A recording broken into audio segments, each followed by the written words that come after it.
கோப்பசன் நம்மளுக்கு வணக்கம். நான் உங்கள் ராஜ்குமார். வீடியோக்குள்ள போறதுனா நம்ம சேனல் சப்ஸ்கிரைப் பண்ணுங்க, லைக் பண்ணுங்க, மறக்காம கமெண்ட் பண்ணுங்க. இன்றைய தினம் சட்டமன்றத்தில் முதல்வர் ஒரு அதிரடி குழு அமைச்சிருக்காரு அப்படிங்கிறதான். மாநில சுயாட்சியை நிலைநிறுத்த உயர்மட்ட குழு அமைச்சு அதுக்கு முன்னாள் நீதிபதி சூரியன் ஜோசப் அவர்களும் அதுல உறுப்பினர்களா அசோக் வர்தன் ரெட்டி ஓய்வு பெற்ற ஐஏஎஸ், அப்புறம் பேராசிரியர் நா முருகானந்தன் திட்டக்குழு முன்னாள் துணைத் தலைவர் ஒரு குழு அமைச்சு மாநிலங்களோட சுயாட்சிகளை நிலைநிறுத்துவதற்கும் மாநிலோட அதிகபட்ச உரிமைகளை திரும்ப பெறறதுக்கும் ஒரு குழு அமைச்சு இந்த குழுவானது 2026 ஜனவரியில் முதல் அறிக்கையும் இன்னும் 2 வருஷத்துல முழுமையான அறிக்கையை சப்மிட் பண்ணும் அப்படின்னு சொல்லி முடிவெடுத்திருக்காங்க. அப்போ இந்த அடிப்படையில மாநிலங்களுக்காக பறிக்கப்படும் அனைத்து உரிமைகளையும் இது பேசப்படணும். குறிப்பா என்ன சொல்றாங்கன்னா, மாநிலத்துக்கும் மத்தியக்கும் இருக்க அந்த உறவை சரியா பராமரிக்கிற நோக்கத்துல இது செயல்படணும், மறுபரிசீலனை செய்யணும். அதுல அங்க அந்த சட்டங்களும் மத்தியில் ஏற்றக்கூடிய சட்டங்களுக்கும் மாநிலத்துக்கு ஏற்றக்கூடிய சட்டங்களுக்கும் இருக்கக்கூடிய அந்த வேவ்லென்த் மறுசீலனை பண்ற அளவுக்கு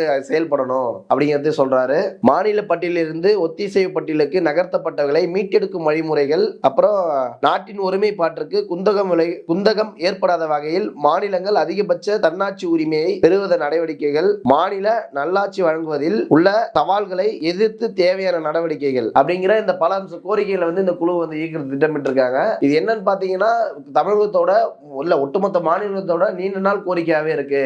மத்தியிலிருந்து மாநில சுயாட்சி, மத்தியில் கூட்டாட்சி அப்படிங்கிற இந்த தத்துவமானது ரொம்ப சிறப்புமிக்க விஷயம். இது இன்னைக்கு இருக்க மத்திய அரசு ஒட்டுமொத்தமா ஒடுக்கிக்கிட்டு வருது அப்படிங்கறதா. குறிப்பா என்ன விஷயம் சொல்றாங்கன்னா, புதிய கல்வி கொள்கையை ஏற்காதனால 2500 கோடி தமிழகத்துக்கு வர வேண்டிய கல்வி நிதி நிறுத்தி வைக்கிறாங்க. இப்படி தொடர்ச்சியா மாநிலங்களோட உரிமையை பேசும்போதும் தன்னோட மாநிலத்துக்கு ஏற்ப சிறப்பம்சங்களான விஷயங்களை தமிழ்நாடு நிறுத்தி பேசுது. மக்களுக்கு எதிரான மாநிலத்துக்கு தேவையற்ற சட்டங்களை எதிர்க்கும் போது தமிழகத்தை குறிப்பா மாநிலங்களில் தமிழகம் குறிப்பா இன்னும் வஞ்சிக்கப்படுது அப்படிங்கிற விஷயத்துல இந்த குழு அமைச்சதுங்கிறது ரொம்ப முக்கியமான விஷயமா இருக்கு. இந்த குழுவோட செயல்பாடுங்கிறது ரொம்ப வீரியமா இருக்கணும் அப்படிங்கிறதா. அந்த அடிப்படையில் தான் இப்ப கூட நம்ம சமீப காலத்துல ஒரு வழக்கின் மூலமா ஆளுநருக்கும் தமிழ்நாட்டுக்கு இருந்த அந்த முரண்பாடானது ஒரு முடிவுக்கு வந்திருக்கு.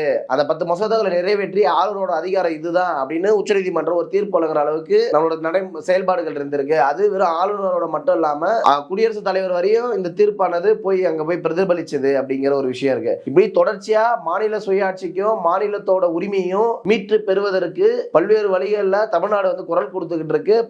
இது சட்ட ரீதியாகவும் சரி, போராட்டங்கள் ரீதியாகவும் சரி, தமிழ்நாடு களத்தில் நிக்குது அப்படிங்கிறது ரொம்ப முக்கியமான விஷயமா இருக்கு. அப்போ இந்த குழுவானது அந்த 2026 ஜனவரியில முதல் அறிக்கையும் பிறகு 2 வருஷங்கள் கழிச்சு முழு அறிக்கையை நிறைவேற்றும் போது மாநிலங்களோட சுயாட்சி அப்படிங்கறத நிலைநிறுத்தணும் அப்படிங்கிற கோரிக்கையில செயல்படக்கூடிய ஒரு விஷயமா இருக்கு. அந்த அடிப்படையில இந்த குழுவானது ரொம்ப முக்கியமான ஒரு தேவையா இருக்கு அப்படிங்கிறதா. நன்றி. மீண்டும் ஒரு அரசியல் சந்திப்போம்.